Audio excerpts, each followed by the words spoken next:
على رسوله الكريم أما بعد فأعوذ بالله من الشيطان الرجيم بسم الله الرحمن الرحيم شهر رمضان الذي أنزل فيه القرآن هدى للناس وبينات من الهدى والفرقان وقال النبي صلى الله عليه وسلم الصيام والقرآن يشفعان للعبد يوم القيامة صدق الله العظيم وصدق رسوله النبي الكريم ونحن على ذلك لمن الشاهدين والشاكرين والحمد لله رب العالمين.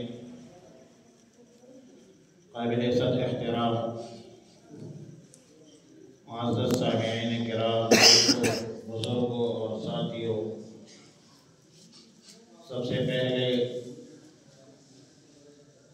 میں حافظ صاحب کو، قرآن سنانے والے کو، قرآن سننے والے کو، اللہ کا کلام اللہ کے گھر میں سننے والوں کو مبارکباد پیش کرتا ہوں،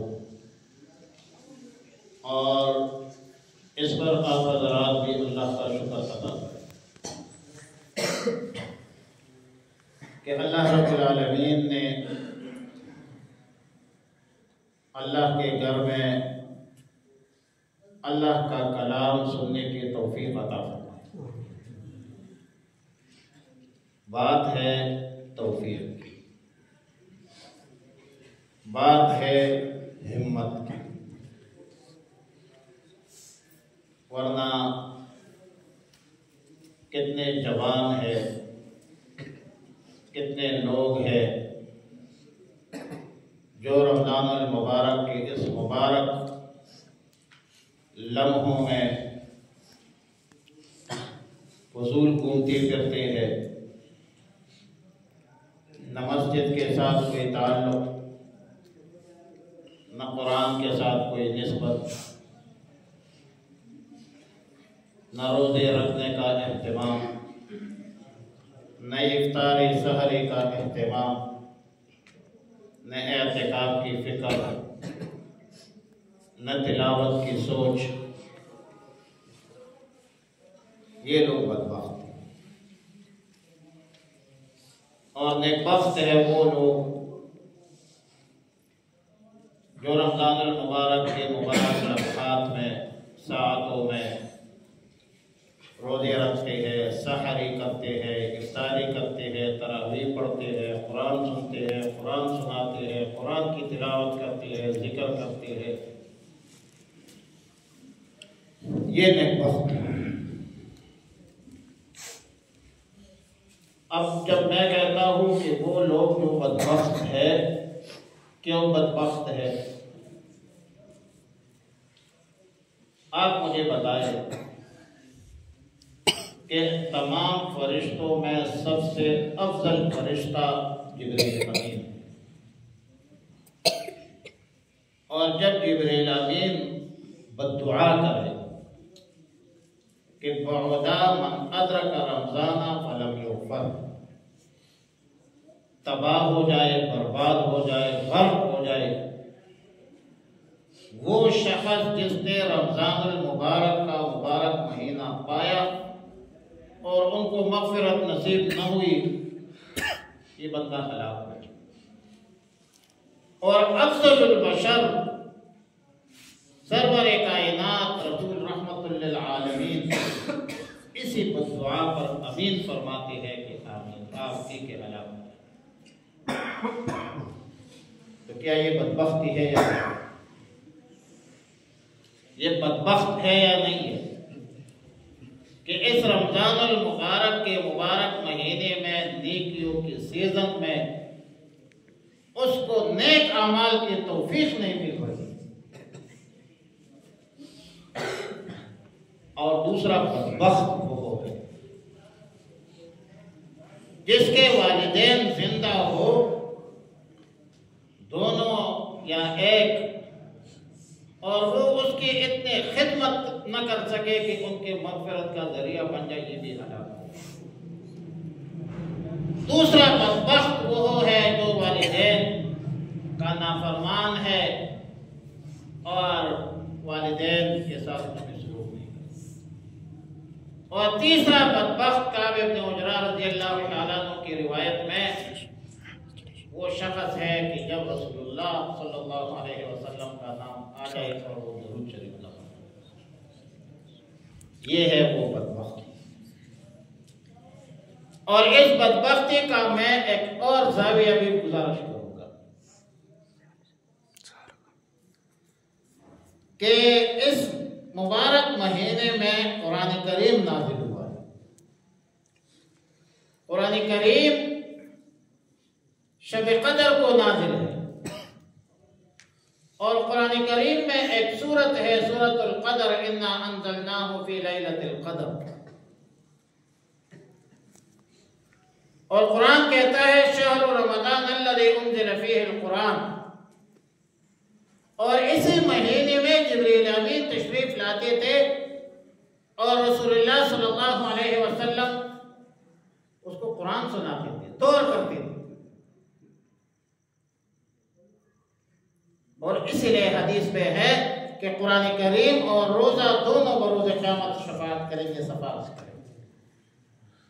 آپ اندازہ کریں کہ جو بندہ رمضان المبارک کے مبارک مہینے کے مبارک نیکیوں سے محروم ہو جائے، کیا وہ بدبخت ہے یا نہیں؟ جس کو جبریل امین کو دعا کرے، کیا وہ بدبخت ہے یا نہیں؟ جس پہ بددعا پر رسول اللہ صلی اللہ علیہ وسلم امین کہے، مجھے یہ بتائے کیا وہ بدبخت ہے یا نہیں؟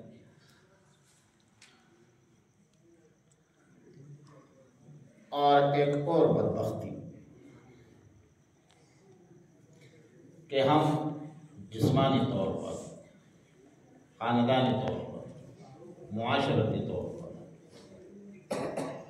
جب قرآن سے دور ہوتے ہیں تو اس کا رد عمل کیا ہوتا ہے؟ اور یہ میں ایک سوال کی شکل میں آپ کو بتاؤں گا کہ قرآن کریم میں ہزاروں احکامات ہیں، نماز، روزہ، حج، زکوٰۃ، جہاد، تجارت، معاملات وغیرہ۔ پہلا حکم کیا نازل ہے؟ پہلا حکم یہ نازل ہے کہ اقرأ باسم ربک الذی خلق۔ پہلا حکم پڑھنے، قرآن پڑھنے کا نازل ہے، نماز کا حکم بعد میں، روزے کا حکم بعد میں، زکوٰۃ کا حکم بعد میں، تمام احکامات بعد میں نازل۔ کیوں؟ اور آج ہم جن حالات سے گزر رہے ہیں اس پر بھی آپ کو غور کریں، اور غور یہ کریں کہ ہمارے اپنی فیملیز میں جو لوگ دین کے ساتھ وابستہ ہے، دیندار ہیں، قرآن پڑھتے ہیں، قرآن پڑھاتے ہیں، اس کے اخلاق و عادات و اطوار کو دیکھ لے، اور جو دین سے دور ہے ان کے اخلاق و عادات و اطوار دیکھ لے، آپ کو فرق نظر آئے گا۔ اور اس کی مین وجہ یا علت آپ کو یہ بتلا دوں کہ یہ جو دل ہے اس کو زنگ لگتی ہے۔ ان القلوب تصدو کما یلدغ الحدید، حدیث میں، اور ظاہر ہے کہ لوہے کو زنگ لگ جائے تو پھر وہ کام کی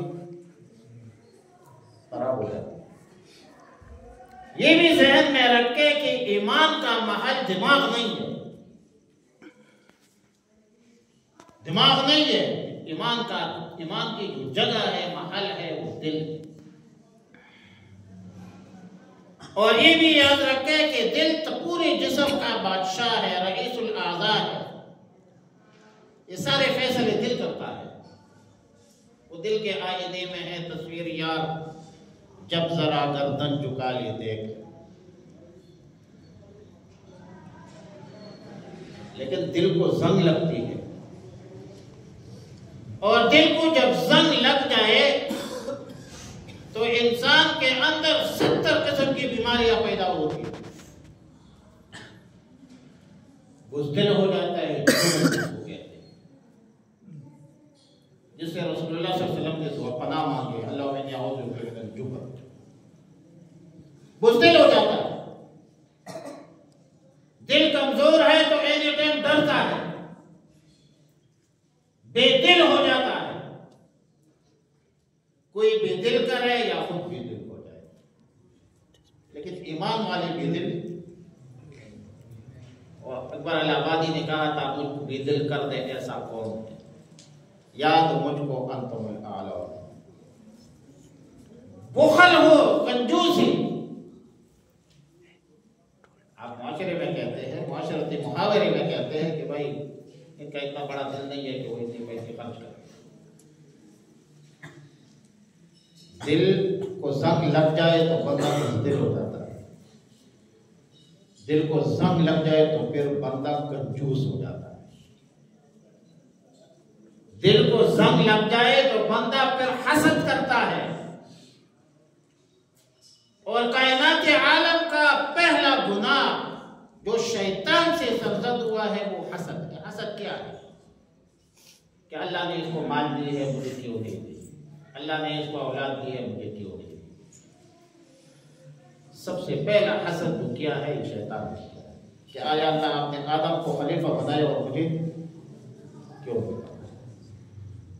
قابیل نے حسد کیا تھا کہ میری بیوی بدصورت کیوں ہے اور حابیل کی بیوی کیوں خوبصورت ہے۔ قابیل نے حابیل کو قتل کیا حسد کی بنیاد۔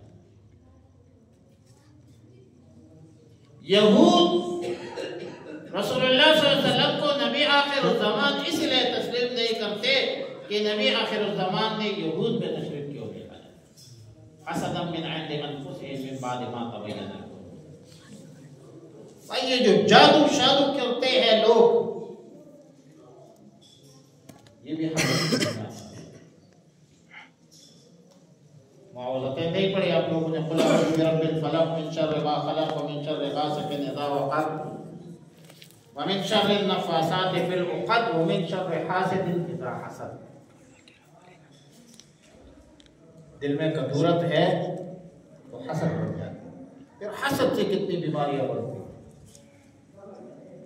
دل کمزور ہے تو بندہ طمع اور لالچ اور بہتات کے پیچھے لگ جاتا ہے جو ہلاکت کے باعث ہے۔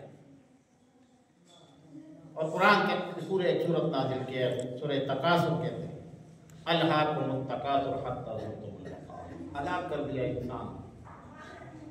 بہتات 10 روپے ہے 20 ہونا چاہیے، 20 ہے 100 ہونا چاہیے، حتی زرتم المقابر، یا تک کہ تم قبر تک پہنچ جاؤں گے، لیکن پیسوں کا پیچھا۔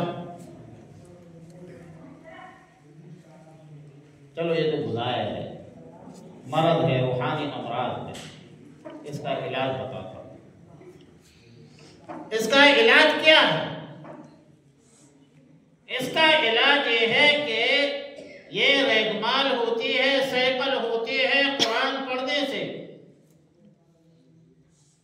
اللہ کے ذکر سے۔ دل کی زنگ ختم ہوتی ہے کس سے؟ قرآن کریم پڑھنے سے، اللہ کی ذکر کرنے سے۔ لیکن ایک بندہ نہ قرآن کی نہ قرآن پڑھتا ہے نہ ذکر کرتا ہے، اور کہتے ہیں کہ بس دل خراب ہے۔ دل خراب نہیں ہے، آپ خراب ہے، اور آپ نے اس کو خراب کیا، آپ اس کی مرمت نہیں کرتے۔ کہتے ہیں گھر میں لڑائی یا جھگڑے ہیں، اولاد میں تمیز نہیں ہے، فرمان برداری نہیں ہے، تو آپ کے گھر میں قرآن کی تلاوت زیادہ ہوگی ہے، گانے کے حوالے زیادہ۔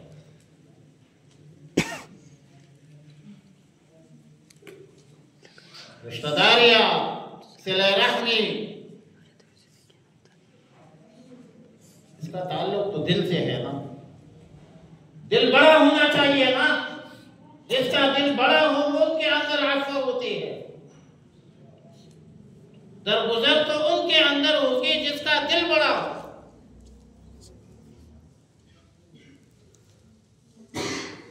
اور دل جب زنگ آلود ہے اور آپ علاج بھی نہیں کرتے، رحمال بھی نہیں کرتے، تو یہ پریشانیاں ہوگی۔ صحابہ کرام رضوان اللہ تعالی علیہم اجمعین کے دل صاف تھے، صفات اشداء علی الکفار رحماء بینہم تھے. وہ دین کے لیے قربانیاں، وہ رمضان کو کیسے گزارتے تھے. اندازہ کریں کہ آج کتنے بندے بیٹھے اعتکاف میں.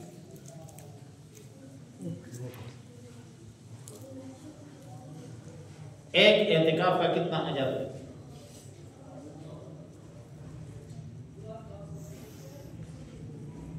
من اعتکف یوم، جس نے ایک دن کا اعتکاف کیا، کان بینہ و بین النار ثلاثۃ خنادیق.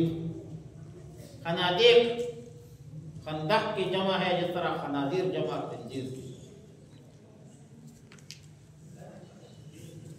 ایک دن کا اعتکاف جس نے کیا تو وہ جہنم سے کتنا دور ہوگا؟ 3 خندق دور.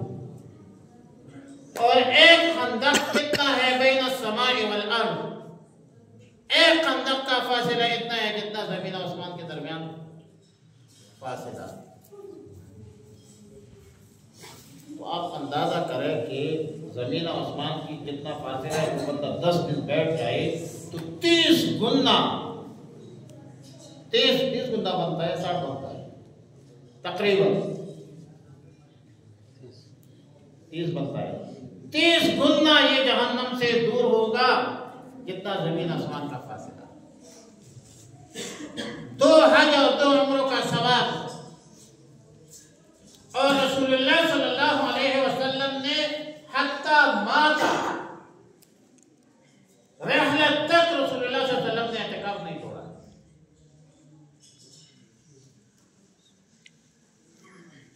یہ سنت مؤکدہ. معتکف اللہ کے در پر، اللہ کے گھر میں اہل محلہ کے لیے، قوم کے لیے، خاندان کے لیے، مقتدیوں کے لیے، نمازیوں کے لیے خیر مانگتا ہے. یا اللہ اس قوم پر رحم فرما، اس ملک پر رحم فرما، اس خاندان پر رحم فرما، نمازیوں پر رحم فرما. دعائیں کرتا ہے. یہ سفیر ہوتا ہے. کتنا بڑا عمل ہے. لیلۃ القدر جو قدر والی رات ہے، جو 1000 مہینوں کے برابر ہے، 1000 شہر، ایک رات. یہ کس کو ملے گا؟ اس کی تلاش کون کرے گا؟ مسلمانوں کے لیے ہے نا. جب ہم اس کے تلاش میں ہیں نہیں تو ہمیں کیا ملے گا؟ کچھ نہ ملے. لہذا دنیا اور آخرت کی کامیابی کو دیکھنا چاہیے کہ دنیا اور آخرت کی کامیابی، دنیا اور آخرت کی کامیابی اللہ تعالیٰ نے دین میں رکھی. اور دین کیا ہے؟ اللہ کے احکامات اور رسول اللہ صلی اللہ علیہ وسلم کی تعلیمات کا نام دین. اللہ کے احکامات اور رسول اللہ صلی اللہ علیہ وسلم کی تعلیمات میں کچھ کام کرنے کے ہیں، کچھ نہ کرنے کے. جو کرنے کے کام ہے اس کو کرنا چاہیے، جو نہ کرنے کے کام ہے اس کو نہیں کرنا چاہیے. یہ ہے مسلمان. بس مسلمانی کے آسان تعریف یہ ہے کہ ہم اللہ کے احکامات اور رسول اللہ مبارک صلی اللہ علیہ وسلم کی تعلیمات پر عمل کریں. غالباً اس پر اتفاق کافی ہے. دعا کرتے ہیں. اللہم ربنا تقبل منا انک انت السمیع العلیم وتب علینا یا مولانا انک انت التواب الرحیم. اللہم ربنا تقبل منا انک انت السمیع العلیم وتب علینا یا مولانا انک انت التواب الرحیم. اللہم احسن عاقبتنا فی الامور کلها واجرنا من خزي الدنیا وعذاب الآخرة. اللہم وفقنا لما تحب وترضى